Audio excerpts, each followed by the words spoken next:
Hai teman-teman, ketemu lagi dengan aku Merlin, ketemu lagi di segmen Kupas Misteri.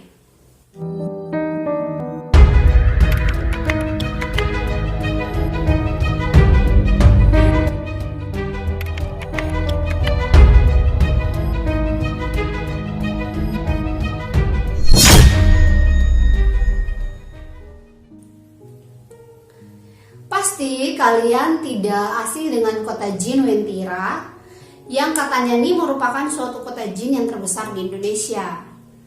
Nah, di kesempatan kali ini aku akan mengupas misteri tentang gadis yang menikah dengan warga Wentira. Mau tahu ceritanya? Yuk langsung aja kita bahas. Vita Puspita adalah gadis yang berusia 22 tahun pada saat itu dan merupakan anak sulung dari 3 bersaudara. Vita tercatat sebagai mahasiswi STIE di kota Palu yang baru saja menyelesaikan ujian skripsinya. Vita Puspita dikabarkan menikah dengan seorang jin yang berasal dari Wentira. Kabar ini diperoleh dari paman Vita sendiri yang bernama Ardin. Misteri Vita telah menikah dengan makhluk gaib penghuni Wentira mendadak jadi cerita warga dari mulut ke mulut. Apalagi mitos di masyarakat dikenal bahwa Wentira itu merupakan suatu kota yang amat indah dengan ciri khas warna kuning. Kota itu dihuni oleh para jin. Kotanya sangat modern dengan peradaban yang luar biasa. Penghuninya makmur dan serba luar biasa. Namun secara kasat mata, kawasan Wentira ini adalah wilayah pegunungan yang ditumbuhi pepohonan.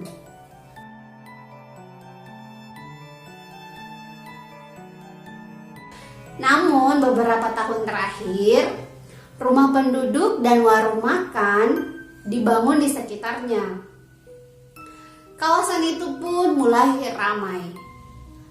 Sebelum meninggalkan rumah, si Vita ini disebutkan sudah mulai bergelagat aneh. Sikap dan perkataannya pun itu tak lagi seperti sebelum-sebelumnya. Yang mengantar Vita menuju kawasan Wentira ini adalah pamannya sendiri yang bernama Ardin tersebut.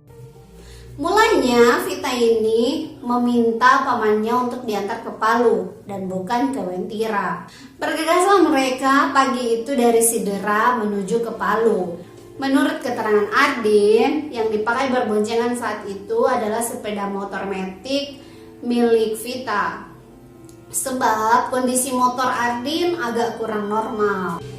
Baru beberapa menit di perjalanan, tiba-tiba Vita ini meminta sang paman supaya mengantarnya ke Wentira saja. Begitu mendengar kata Wentira, perasaan Ardin mulai tidak enak. Dia pun menanyakan ada urusan apa di sana. Namun mendengar pamannya bertanya, Vita justru marah-marah. Rupanya sang keponakan ini agak kesal dengan pertanyaan sang paman. Karena tak mau terjadi adu mulut, ya pamannya nurut aja teman-teman. Begitu sampai di Palu, Vita ini meminta pamannya untuk mengisi bensin di SPBU. Setelah selesai mengisi bensin, Vita langsung meraih setir motor. Menurut Ardin, Vita membonceng Ardin dari Palu ke Wentira. Sepanjang perjalanan, terutama di jalur Gunung Kebun Kopi, Ardin sempat ketakutan. Soalnya Vita memacu motor dengan kecepatan tinggi. Oh ya teman-teman, sekedar info.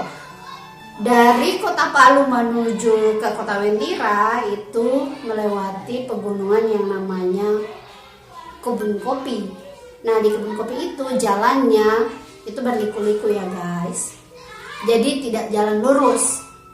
Tikungan demi tikungan dilibas satu persatu layaknya seorang pembalap. Ternyata Vita ini mengejar waktu. Begitu Ardin melihat jam, ternyata jam 11, tidak kurang dan tidak lebih. Sesampainya di kawasan Wentira, Vita ini mengajak lagi bercakap-cakap sang paman. Om, saya nanti malam mau masuk ke dalam. Saya sudah tinggal dan menikah dengan orang sini, kata Vita memulai pembicaraan lagi. Ardin pun terdiam, perkataan Vita ini tak dihiraukan. Antara percaya dan tidak dengan apa yang baru saja didengarnya. Lantaran tak mau keponakannya ini marah atau tersinggung, beberapa menit kemudian barulah sang paman atau Ardin ini mengangguk-angguk. Setelah itu Vita melanjutkan lagi pembicaraan. Katanya yang menikahkan mereka itu Nenek Rante. Sosok itulah menurutnya banyak berperan di balik pernikahan dia. Nenek Rante juga tinggal di Wentira. Sekedar diketahui, alam gaib Tanah Kaili di Provinsi Sulawesi Tengah, nama Nenek Rante lebih dikenal dengan sebutan Mangge Rante. Fotonya pun banyak beredar di masyarakat dengan ciri mulut mengeluarkan asap. Mungkin karena terpaut usia sempat menoleh ke arah Vita. Dia melihat Vita menuju tangga semen. Lokasi yang disebut-sebut itu pintu gaib alam Wentira. Sepanjang perjalanan pulang, Ardin ini tak habis pikir dengan apa yang dialaminya. Apa yang didengar dan disaksikan tadi hanya gurauan belaka atau memang benar terjadi? Seorang fisik manusia nyata yang bisa menikah dengan sosok lelaki di dunia gaib. Dua alam yang berbeda. Begitu sampai di rumah orang tuanya Vita, Ardin langsung menemui ipar dan kakaknya. Apa yang terjadi, semua diceritakannya dengan runut. Kedua orang tua Vita pun langsung terperangah mendengar apa yang diceritakan oleh Ardin. Masida, ibu Vita mulai menangis tak henti-hentinya. Sikap aneh yang ditunjukkan anaknya beberapa waktu belakangan ini menjadi kenyataan juga. Sementara sang suami, Rostam, terus berusaha menenangkan perempuan yang telah memberinya 3 anak itu. Hingga besoknya, tetangga rumah bertanya-tanya, kenapa Masida menangis hingga matanya bengkak. Mungkin rumah tangganya bersama sang suami tak lagi harmonis, atau terjadi kekerasan dalam rumah tangga sehingga membuat istrinya sampai sedih sekali. Yang paling curiga yaitu tetangga rumah sebelah, Rosni alias Mama Ija. Suatu ketika, Rosni memberanikan diri bertanya kepada orang tua Vita, apa sebenarnya yang terjadi dengan keluarga itu. Sampai-sampai mata Masida bengkak lantaran menangis. Dari situlah mulai dibuka kepada warga sekitar misteri tentang Vita. Selidik balik selidik, beberapa bulan lalu Mama Ija ternyata juga punya cerita sendiri. Sebelum Vita pergi meninggalkan rumah, Mama Ija pernah dititipkan amanat. Kepada Mama Ija, Vita ini berpesan jika kelak dirinya pergi dan tidak kembali lagi, tolong dibuatkan acara tahlilan. Dengan adanya tahlilan, doa-doa akan terpanjatkan kepada dirinya. Terus Mama Ija bilang, memangnya kamu meninggal sampai dibuatkan acara tahlilan? Yang dibuatkan tahlilan itu adalah orang yang sudah meninggal, kata Mama Ija kepada Vita. Mendapat jawaban seperti itu, Vita pun kembali melanjutkan pembicaraan. Soalnya saya nanti akan tinggal di alam gaib. Saya sudah menikah dan punya suami di sana, kata Vita menanggapi Mama Ija. Curhatan tersebut saat itu juga disampaikan kepada orang tua Vita untuk menguatkan hati ibunya. Mama Ija dan tetangga menyarankan agar terus berdoa supaya Vita ini bisa kembali ke rumah. Vita Puspita adalah tumpuan masa depan di keluarga sebab kuliah Vita sudah selesai, tinggal menunggu wisuda saja. Ibu dan ayahnya pun bahkan sudah menghayal untuk berfoto bersama kalau sudah wisuda nanti. Beberapa pekan sebelum pergi misalnya, Vita sudah terang-terangan bilang ke sang ibu, bahwa dirinya telah menikah dengan penghuni Wentira. Jadi tak perlu lagi dirinya dimintai menikah atau dijodohkan dengan lelaki pilihan orang tua. Pasalnya ibunya mengatakan bahwa sebelumnya ada polisi yang suka sama Vita, dan ibunya menyarankan Vita untuk menerima lamarannya. Namun saran dari sang ibu ini ditolak mentah-mentah oleh Vita. Orang tua dianggap mengekang di dalam urusan hati. Bahkan Vita marah ke ibunya dan mengatakan, "Mama ini sembarangan. Saya ini sudah menikah dan bersuami, tapi bukan di sini, di dunia gaib. Di Wentira sana." Jawab Vita yang sontak membuat mata ibunya terbelalak. Ibunya pun kaget dan bertanya, "Apa sudah bersuami?" Kamu ini Vita syirik. Ingat dosa, ingat Tuhan. Respon Masida seketika kepada sang buah hati yang lahir pada tahun 1993 tersebut. Mendengar dibilang syirik, Vita tidak terima dong.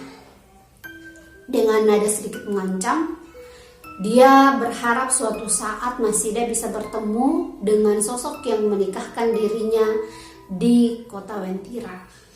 Dia adalah Mangge Rante.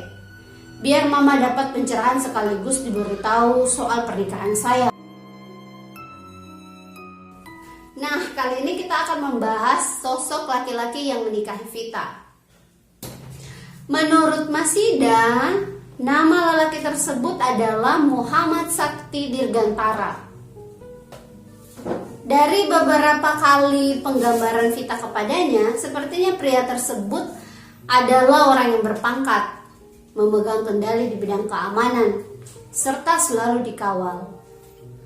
Menurut Vita, suaminya adalah seseorang yang memiliki pangkat setara jenderal bintang 2. Vita mengaku dia tidak pernah takut kalau berpergian, baik siang ataupun malam, karena dia dikawal oleh tentara suaminya. Tapi sayang, Vita ini tidak memberitahukan secara mendetail sudah berapa lama mereka menikah, atau apakah mereka masih pengantin baru, ataukah sudah punya anak di Wentira. Vita kemudian paling murka kalau kembali disinggung soal cinta palsunya dengan Muhammad Sakti Dirgantara. Terlebih lagi kalau Masida setengah mengolok-olok dan tidak percaya hubungan cintanya. Padahal dua insan di alam berbeda ini berusaha untuk bersatu. Dia, Muhammad Sakti Dirgantara, itu lelaki suci, Mama, kata Vita. Dia belum pernah mengenal perempuan lain kecuali saya. Lelaki begini yang saya idamkan. Begitulah kira-kira ucapan Vita kepada mamanya di kala itu. Vita mengatakan sampai kapanpun dia tidak akan menikah dengan manusia normal. Menurut Vita, kalau sampai dia menikah dengan manusia normal, akan ada bencana terjadi. Bencana akan terjadi kalau janji suci dia dengan Muhammad Sakti Dirgantara diingkari. Hal yang sama juga diutarakan. Dari kecil sampai sekarang pun Madhura percaya ada kehidupan gaib di sana. Menurut Madhura, Vita ini sudah tidak suka lah. Menurut Madhura, Vita tidak suka suara bising atau gaduh di rumah. Vita sering menyendiri dan bakar dupa kalau sedang di kamar. Apalagi kalau sudah malam Jumat, asap dupa pasti tercium dari dalam kamar si gadis perawan. Cucu saya Vita memang ada tanda-tanda dia berteman dengan orang gaib. Kemana-mana tak ada rasa takutnya, sebab dia mengaku dikawal oleh makhluk gaib. Soal tentara yang diinformasikan menjadi suami Vita di Wentira, diakui ada beberapa kali tentara yang berkunjung ke rumah mereka di Sedera. Malah sampai menginap satu malam. Cuman tidak sempat ditanya atau ditelusuri dia siapa dan dari mana asalnya. Saya curiga kemungkinan tentara yang datang itu wujud gaib yang telah menjelma. Tapi entahlah, kita hanya bisa berdoa saja semoga Vita tidak apa-apa sampai sekarang. Bagaimana menurut kalian teman-teman? Apakah kisah Vita menikah dengan sosok gaib yang ada di Wentira tersebut memang benar-benar terjadi? Atau ada sesuatu hal yang terjadi kepada Vita sehingga dia tidak bisa pulang ke rumah? Tulis di kolom komentar ya teman-teman. Jangan lupa like dan subscribe video ini serta share ke teman-teman kalian ya. Terima kasih teman-teman. Bye-bye.